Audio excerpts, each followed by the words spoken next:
Bonjour à toutes et à tous, j'espère que vous allez bien. On se retrouve aujourd'hui pour une nouvelle recette. Ce sera donc une quiche très facile et rapide à préparer. J'espère que cette recette va vous plaire. Si c'est le cas, n'hésitez pas à vous abonner à la chaîne si ce n'est pas encore fait, à me mettre un pouce bleu et un commentaire et j'y répondrai avec un grand plaisir. السلام عليكم خياتي، نتمنى تكونوا كامل بخير ان شاء الله. اليوم جبتكم وصفة نتاع كيش سهلة بمقادير متواجدة يعني في كل بيت.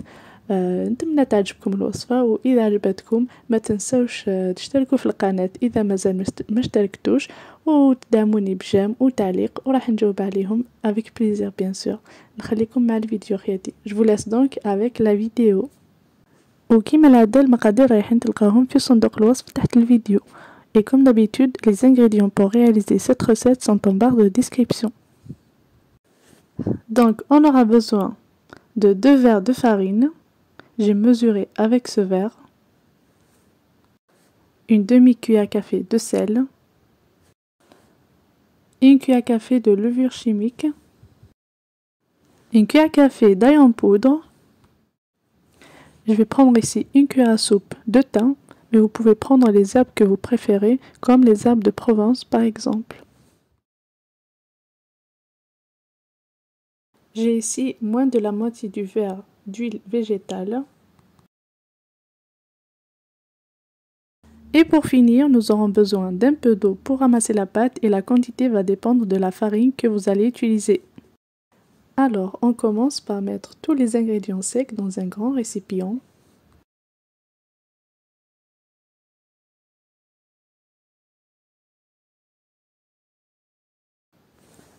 On forme un petit puits au milieu de la farine et on rajoute l'huile.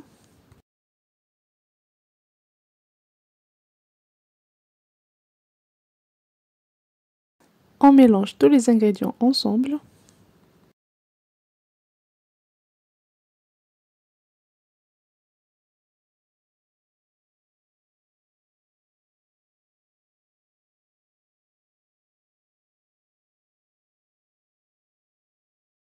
On n'hésite pas à bien frotter la farine entre les doigts afin qu'il n'y ait plus de grumeaux et que la farine absorbe toute la quantité d'huile qu'on a mis.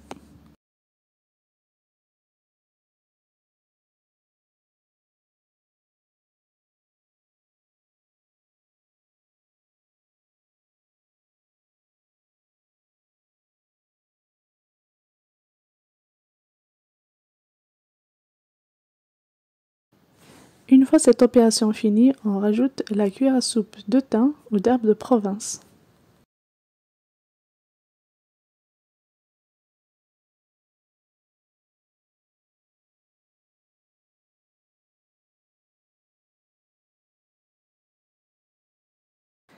Et pour finir, on rajoute la quantité d'eau nécessaire pour ramasser la pâte jusqu'à ce qu'on obtienne une pâte homogène, facile à travailler par la suite.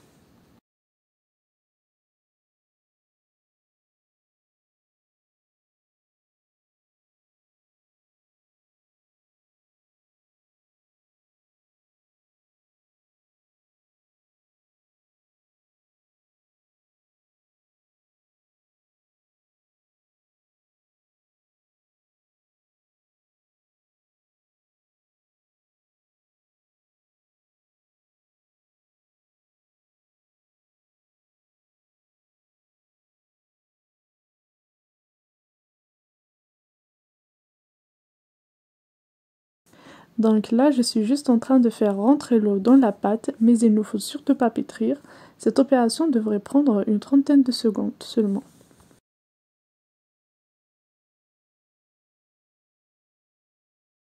On obtient donc une pâte comme ceci. Pour l'instant, la pâte n'est pas prête à être utilisée tout de suite, donc on doit absolument la laisser reposer 30 minutes au réfrigérateur.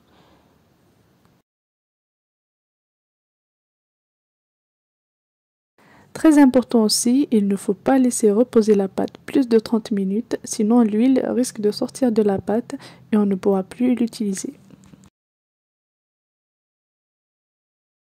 Pendant que la pâte est en train de reposer tranquillement au frigo, on va préparer la farce de la quiche. Pour cela, j'ai pris un oignon, un poireau et un petit morceau de poulet.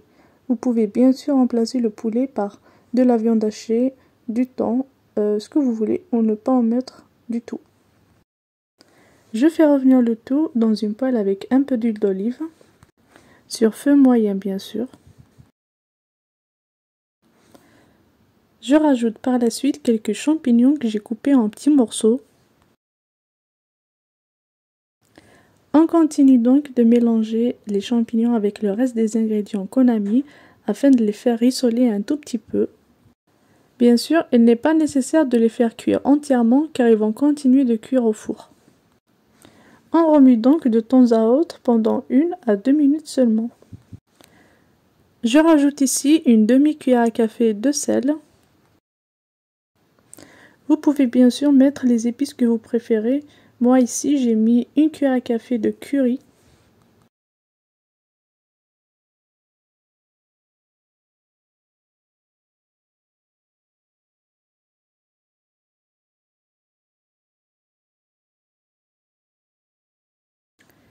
Je rajoute ici 1 cuillère à soupe d'origan.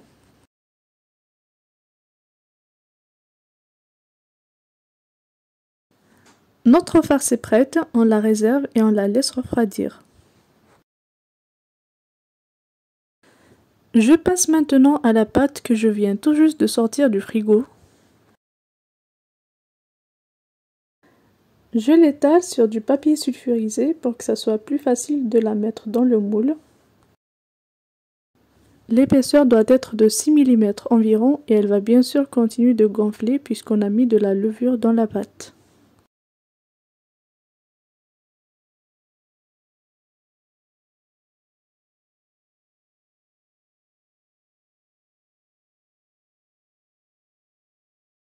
On n'hésite pas à remonter les bords afin que la farce ne colle pas au moule.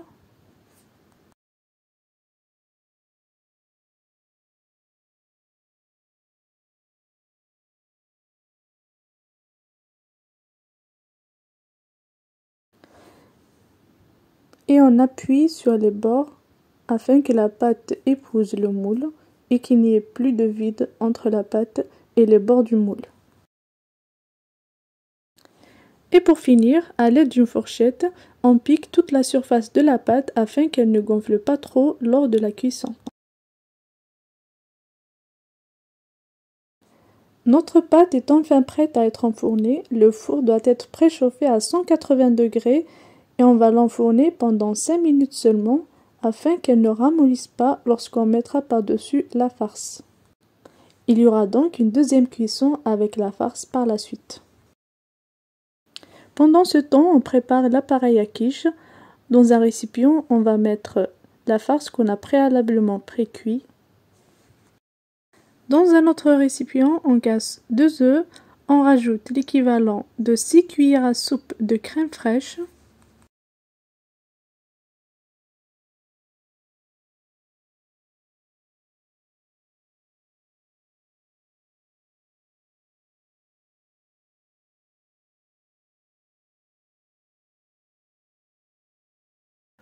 On rajoute une demi-cuillère à café de sel. On mélange le tout et on le rajoute à la farce qu'on a préalablement préparée.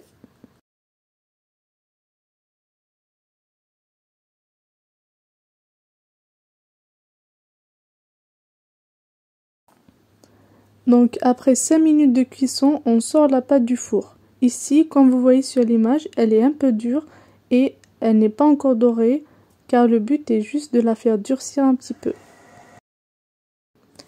J'ai ici des petites tomates cerises que j'ai coupées en rondelles. C'est facultatif bien sûr. Vous pouvez les rajouter ou ne pas les rajouter, c'est selon vos envies. Je commence donc par disposer les rondelles de tomates sur le fond du moule. Je verse ensuite par-dessus les tomates l'appareil à quiche. Faites attention quand même à ce que la farce ne déborde pas trop, sinon elle va coller au moule.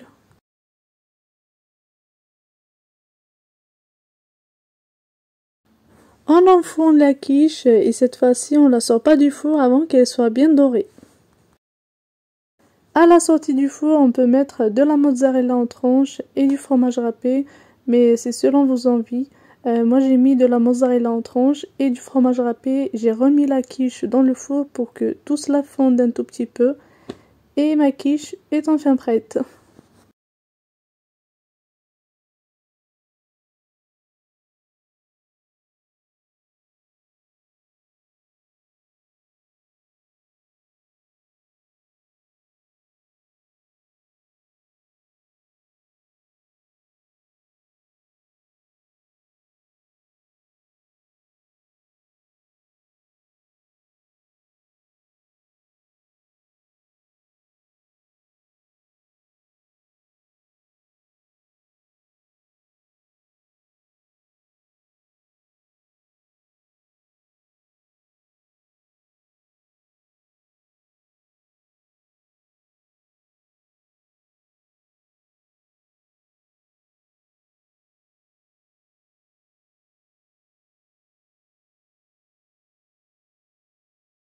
Et enfin vient le moment de la découpe et de la dégustation, le moment que je préfère le plus. Pour ma part, j'ai accompagné cette quiche d'une bonne salade.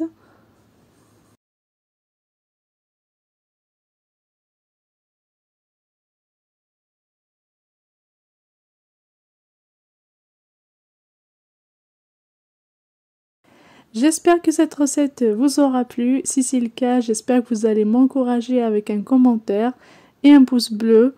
Et j'attends aussi de lire vos commentaires si vous avez essayé la recette.